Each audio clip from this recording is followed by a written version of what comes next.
Right. Okay, don't leave because this is also for you. It's a talk actually that's for everyone. My name is Yorgos Saslis, and I'm here today to talk to you about the future. I hope you've had your morning cup of coffee and you're all wide awake, because we're about to take a deep dive into what this future looks like.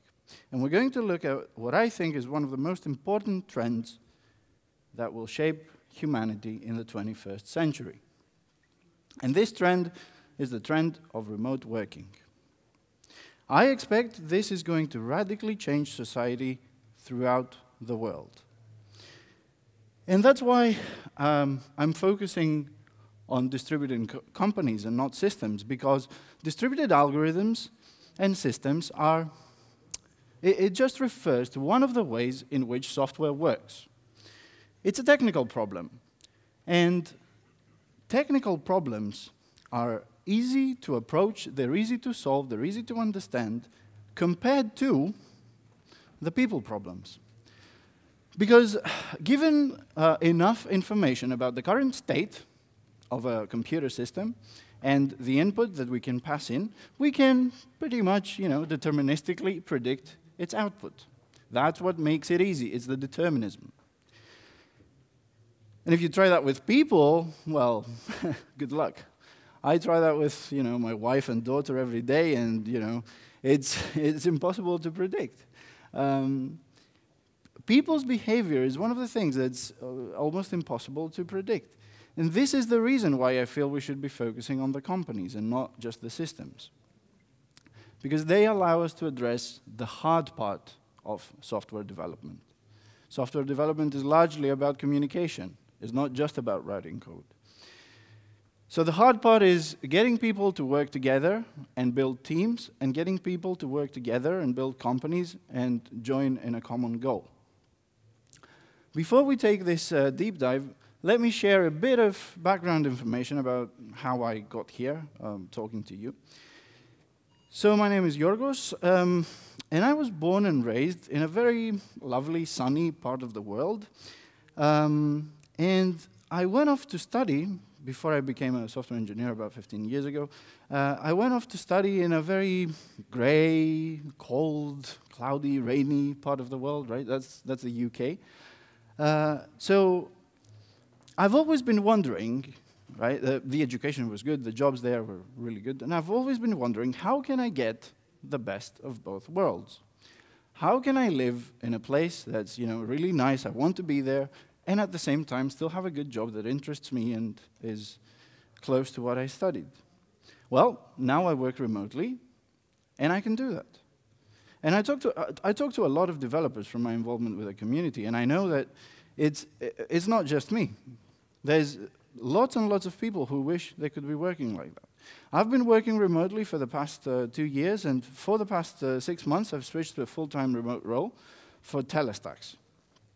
Telestax is a company that's got employees in 25 countries, but it's not the typical multinational. It's a company where every employee works remotely, right? It's everybody. And we build RESTCOM. RESTCOM is a free and open source software communications platform. And it's basically middleware that allows you to add voice, video, and messaging features into your applications. So we're building RESTCOM, and Telestax is a company that's I said everybody's remotely, and it's remotely all the way to the top. The 3 founders of the company live in 3 different continents, not countries, not cities. One is in the US, one's in France, and the other one's in India. It's a fully distributed company with no headquarters, there are no local offices, and everybody is free to work from wherever they are in their local time zone. We don't have to sync around, US times and work during our nights. And if you're still paying attention to all this, you might, be starting to think a little bit that, it doesn't sound quite right. How does this work? A company can work without central offices, with no managers looking over your shoulder, no physical way for somebody to tell if you're working and if you're not. How does that work?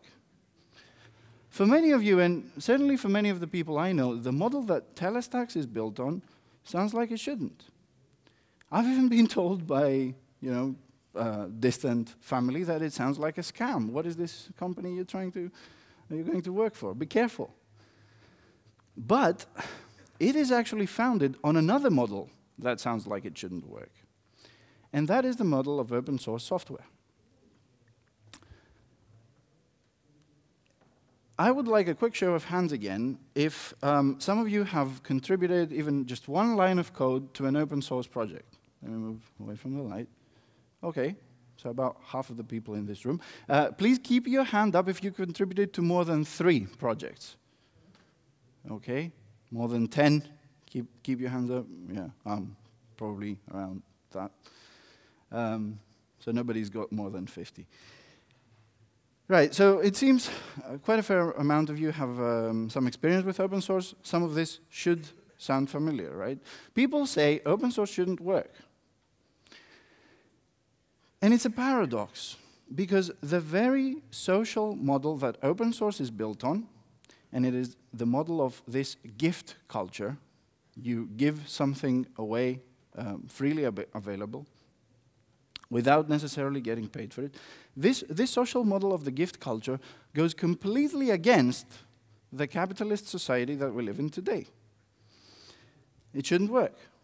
And yet, we have 50 years of open source history to prove that it does work. So all of this, it works. We'll look into each of these in a little bit of detail. This notion of voluntary work. Voluntary work, right? People working for free. I had to look this up, and I had to, look first at what is work defined as. And it's basically something that requires a sustained effort, and you basically either do it for money or because somebody makes you. That's what the dictionary says, at least. And yet, people spend their free time working like this. I don't know if I can be like it. It doesn't work. It shouldn't work. How does it? Why? And to put it into perspective, what developers are doing, what we're doing, is we have our afternoons and our evenings, and we could be on our PlayStation controllers, right, entertaining ourselves, but instead, what we're doing is we're going and we're grabbing our keyboards. And this is something that we like, right? We prefer doing that. The Stack Overflow Developers Survey, which is, it's 100,000 developers filled this in. And it says that 80% of developers take up coding as a hobby. 80%, that's practically, everybody in this room is probably considers this is normal. That's not normal, okay? Not every profession has this. Not everybody likes to work after work. And if we think a little bit about where we can draw this line between what is fun and what is work, it's really not that easy, is it? I mean, these certainly look very similar. I could probably take this photo and move it over here, and these guys certainly look like they could be working, and maybe this guy is having fun solving a hard problem, right? That's what we like to do. We like to solve hard problems, focus and solve hard problems. He could be having fun on an open source project. So sometimes the line moves, just like it's easy to do on sand. Is it really work? Is it 100% work if you're contributing to an open source project which you're also using at work, and they're also getting, they're paying you to do it, but where do you draw the line? If you're coding for work and you're coding for fun, what's the difference? What we must keep from this is that there is some intrinsic motivation that developers find, and it leads them to doing this. There is something profound about that. And I think that this comes from the simple fact that in open source, you get to choose the kind of work that you'll be doing. It's a complete, change in, it's a bottom-up approach. You choose the kind of work that you do. It's not somebody else. You don't go to some company and they tell you you'll be working on this project. You go, you find an open source project that suits you, you do it because you like it anyway. Another reason why open source shouldn't work is because they say scaling people is hard.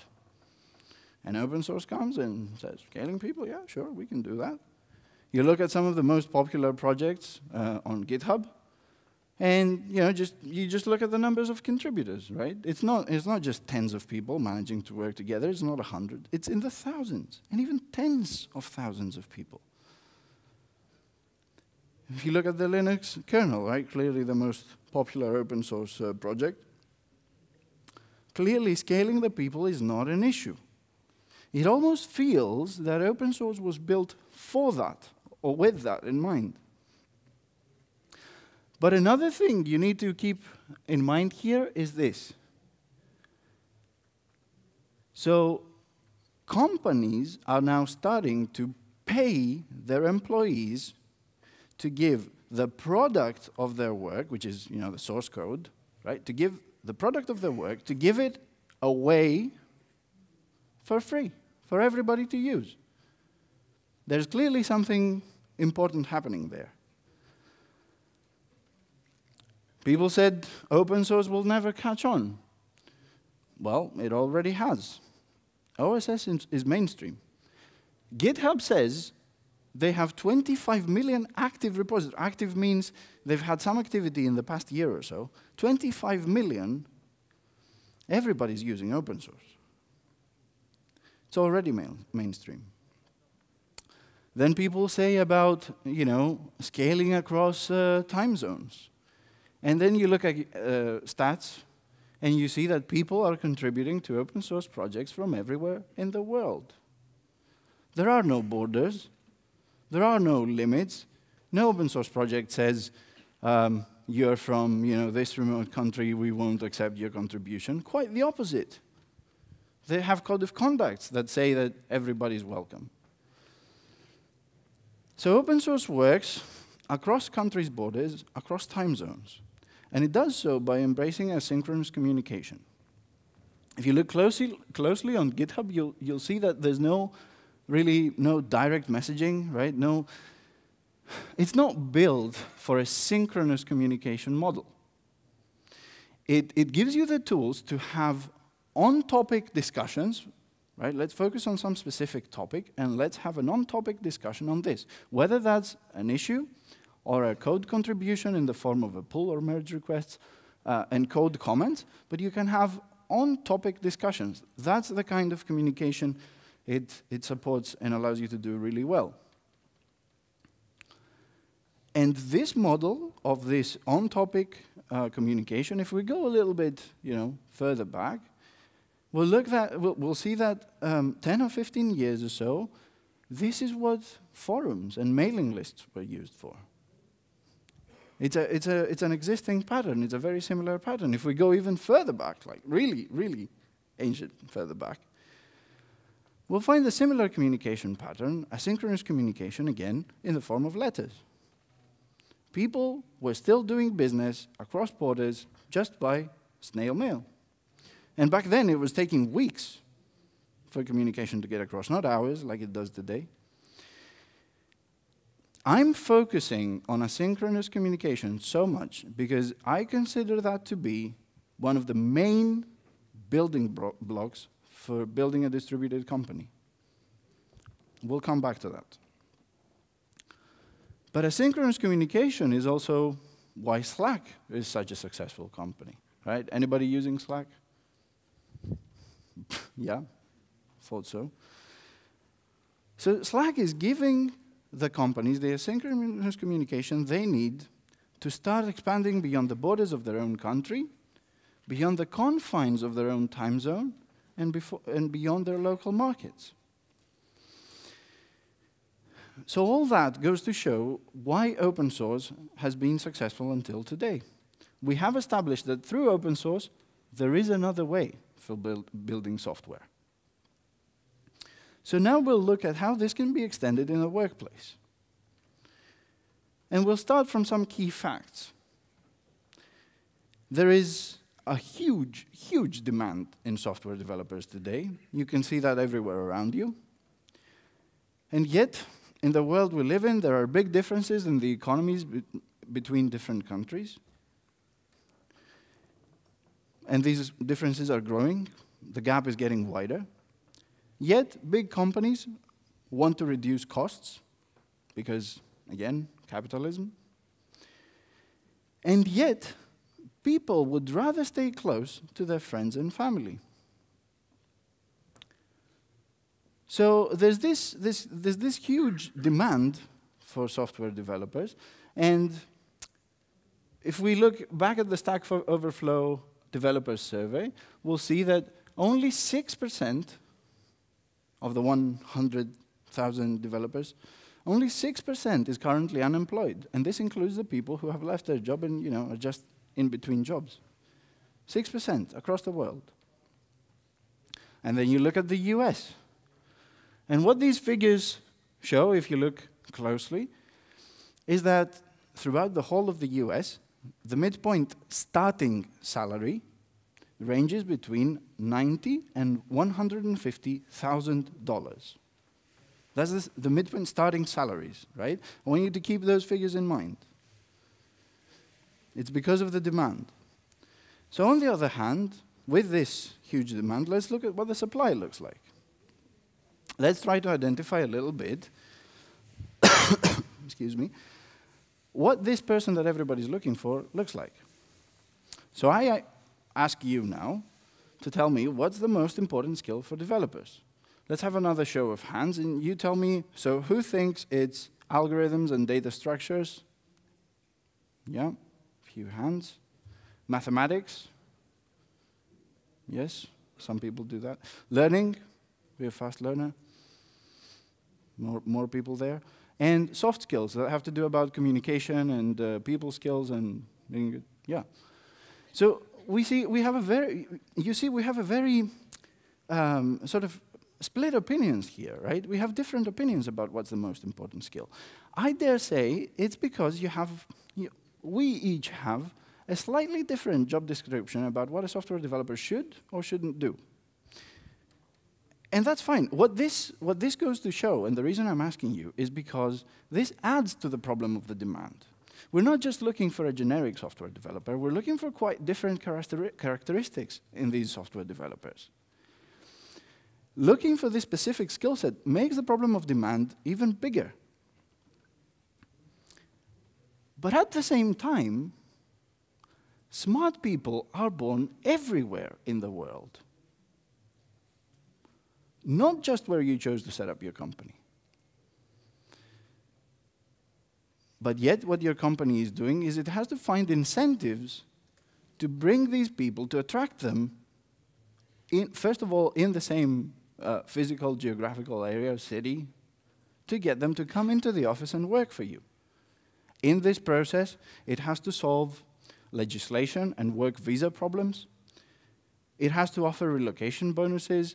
And there's all this bureaucracy around just getting people to come into the office that we can just skip through, we can just forget if we go with a distributed company. And even when we solve the bureaucracy, you have to hope that 6 months or 12 months down the line, just when the developer is starting to get productive, their family that they brought along will have settled in, and they won't start thinking about leaving you again. I mean, this is crazy. At the same time, smart people are born everywhere. And then we look at the economics, the world economics, right? Looking at this picture, okay? Dark blue, advanced economies. Down here, Japan. So these are the advanced economies.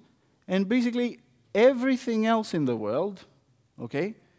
Just just keep from this picture how much of the world is dark blue. These are the advanced economies, and this is where most of this demand is coming from. So these companies have to convince people to flock to these places just so they can get a good job. Then we look at more detailed figures like the gross domestic product to get an even better understanding of the previous slide. So dark green is $50,000 here, and light green is about 10 to 20, and then the lighter colors are even lower than that. Again, look at the map and see which are these parts, right? And yet we said before that the midpoint starting salary in the US is around $100,000. In a nutshell, I mean, this explains why outsourcing even exists. Today, it's a company that chooses to work remotely can both hire more people remotely than they would, back home in an advanced economy. They can both hire more people and cut costs. They can do both of those things at the same time. This is the kind of differences that we're talking about. So it's this demand kind of shapes the world, the way I see it. People are flocking into these large cities and big centers just so they can get a good job. But they wouldn't like to do that. They want to stay, back home, close to their family and friends, in a nice place. They know the culture. It suits them. And it is this very model that remote working is coming to challenge. This is the kind of impact remote working can have on the world. This work immigration can be dramatically reduced just because you can work remotely. That's why I think that's so important. And we can do it today because we have much bigger online presence. And this online presence creates trust. We are all active on social media.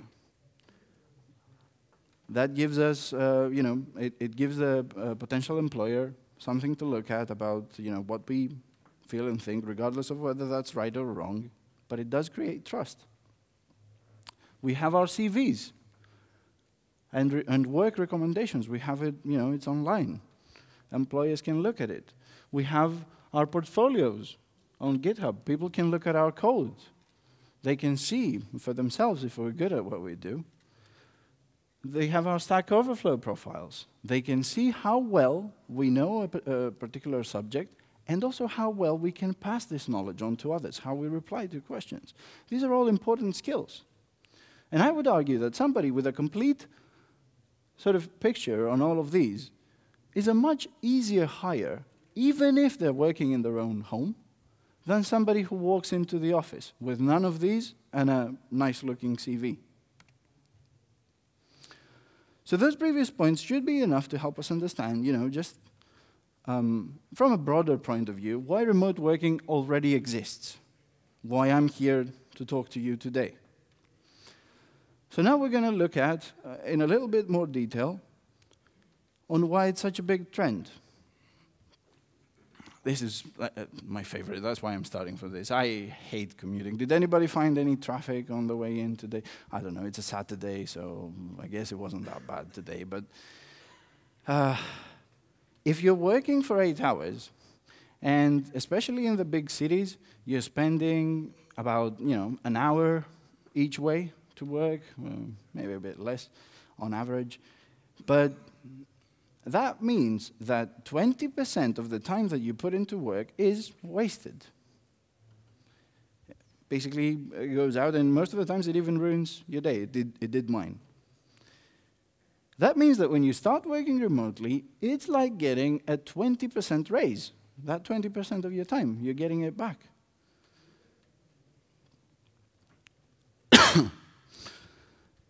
Developers don't have to worry about the dress code. You just have to focus on wearing whatever clothes make you comfortable so you can focus on getting your work done. That's what's important. Not wearing a suit to come into the office. It's the output of your work, the quality of your code, the cleanness in your solutions. However, there is one mistake that some people that start working remotely do, and that's to just roll out of bed and get on their laptops and start coding. No, don't go there. That's a slippery slope.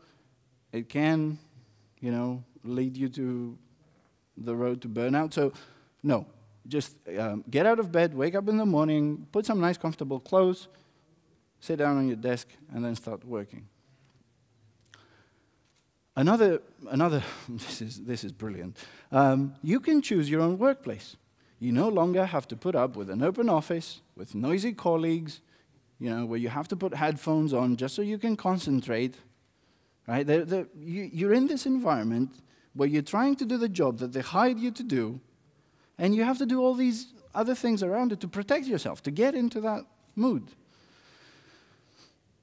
So you can find your own workplace, and then you can change it, and then you can change it, and then you can change it again. You don't have to just focus on just one work environment. Then we look at cultures and diversity. You can meet people from every part of the world. You can open up your mind by learning about different customs and habits and religions. And, it's a big world that we live in. You don't have to worry about diversity, which a lot of companies are starting to think about now. You don't have to worry about that 10 years down the line. It's built in to the model. It's not bolted on later. You can grow your company faster by expanding to local markets. You want to expand to a new country, you already have somebody there who's a native speaker and understands the culture. You ask anybody, they will tell you that's a huge benefit, anybody in business. That's a huge benefit to have when you want to expand to a local market. You can build a much larger network of contacts by having your team attend the local meetups that happen in the different cities that they live in. Remember, everybody's working in a different city, potentially. So you can build awareness for your product across countries. You know what it takes for other companies to build that? They spend huge amounts of money into marketing. You can also leverage university contacts if you want to go into more kind of R&D stuff. Right? You have alumni, your employees have all graduated from different universities around the world. That's all there, ready for you to leverage. And it gives you this kind of bird's eye view about the current state of the world. You're not just focusing on the US kind of Silicon Valley market. This is what things are like here. You can travel. I love this part. You can take work with you. You don't need time off to go work. You can just go to a co-working space. You can go travel, and our own CTO, this is our CTO, and he just came back from a 2-month trip around the EU with his whole family. He's got a wife and 3 kids. And he took them all along, and he was working during the day, and they were traveling throughout Europe. He didn't take anything away from his work.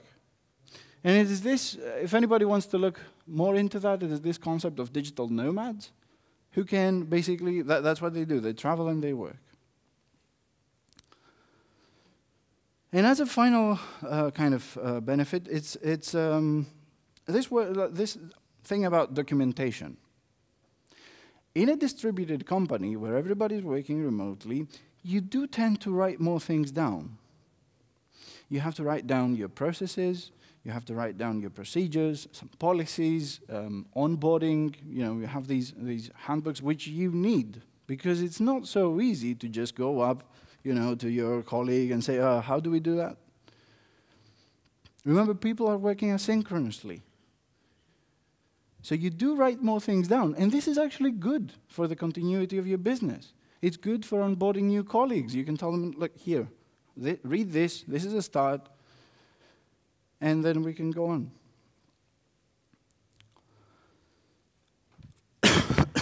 Excuse me.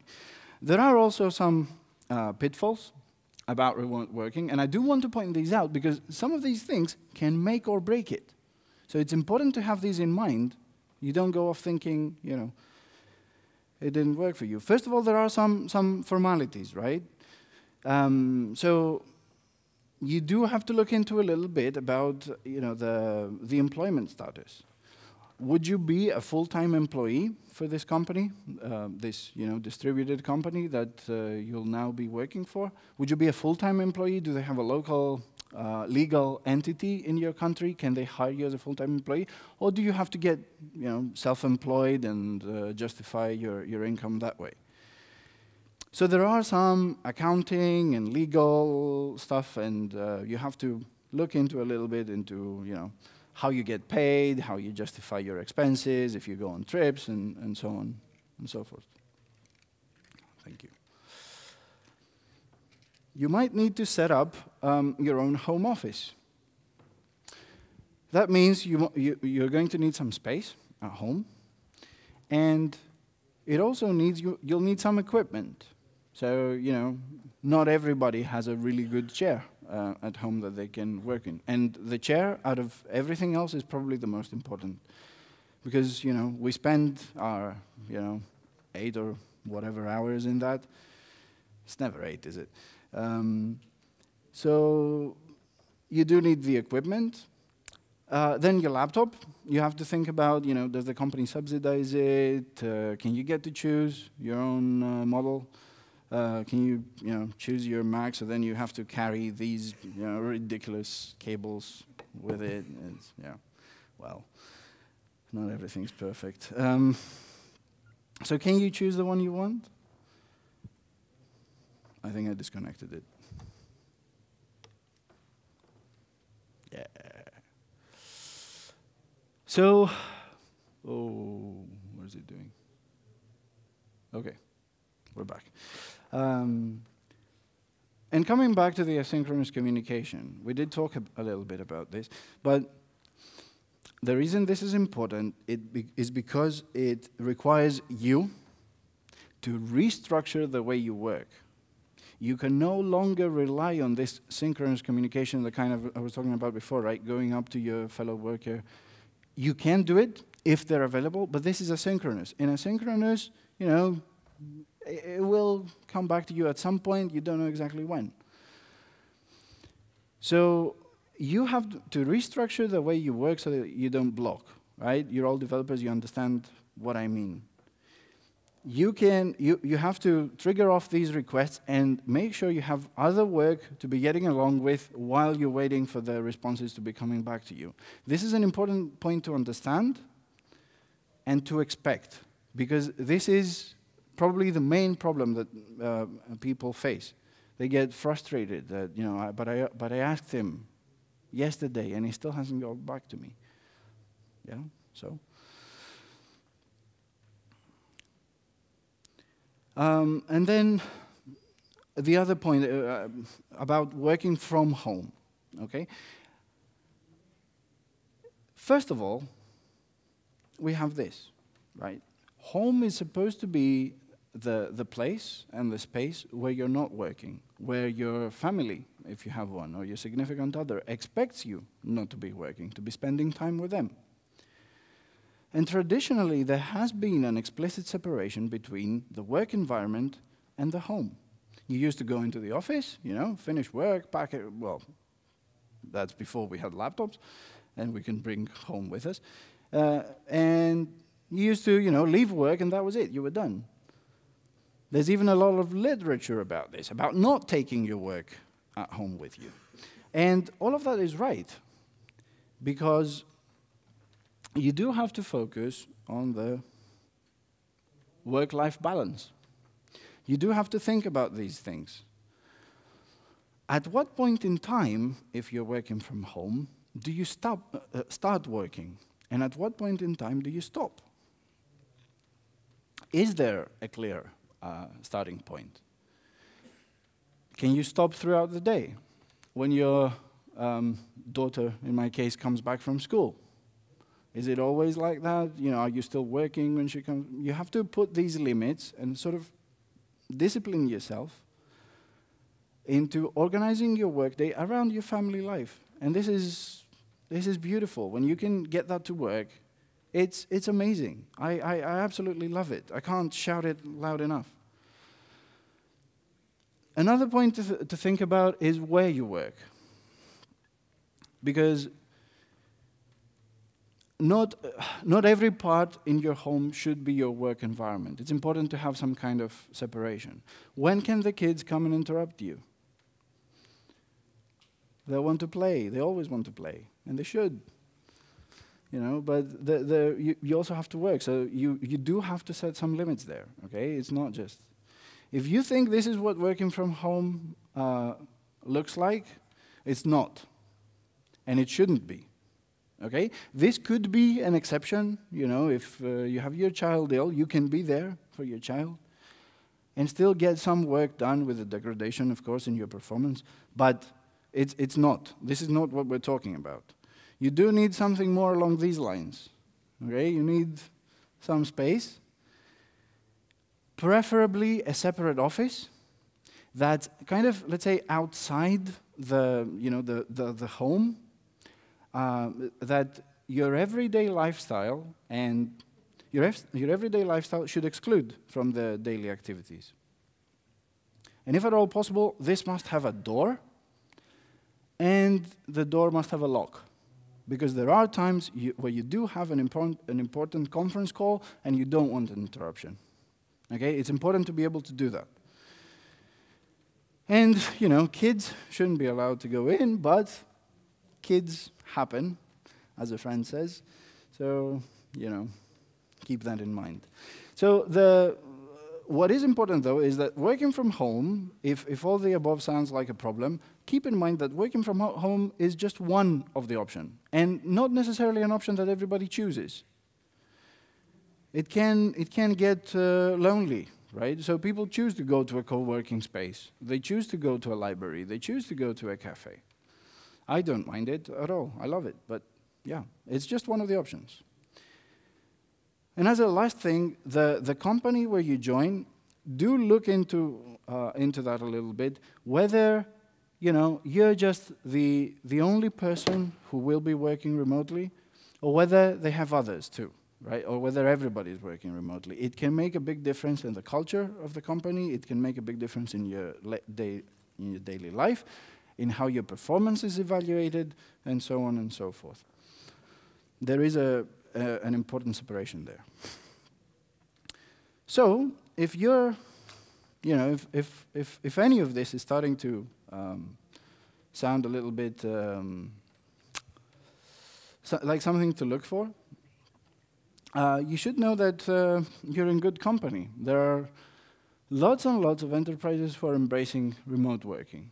Apart from Telestax, there are many big names like Elastic and GitLab and GitHub. They're not fully remote, but more than half of the companies working remotely. The Cassandra builders. So lots, and these are just some of the companies, right? But what is important, and what I do want to point out here, is this, and I don't know if anybody sort of found this strange, because this is the logo of an investment bank. And if an investment bank has some of its departments working remotely, how long will it take before other big enterprises start to adopt this? Not so long, I say. And if you do want to, take a look at what the remote job landscape already looks like today, there are some platforms. The three here on the top are for finding remote job opportunities. There are also a couple of GitHub repos that you can check. You might want to, snap a picture of this if you want to keep it. So these two GitHub repos have information about companies that are remote friendly. And, look at the name. It's remote first. It's not just remote friendly.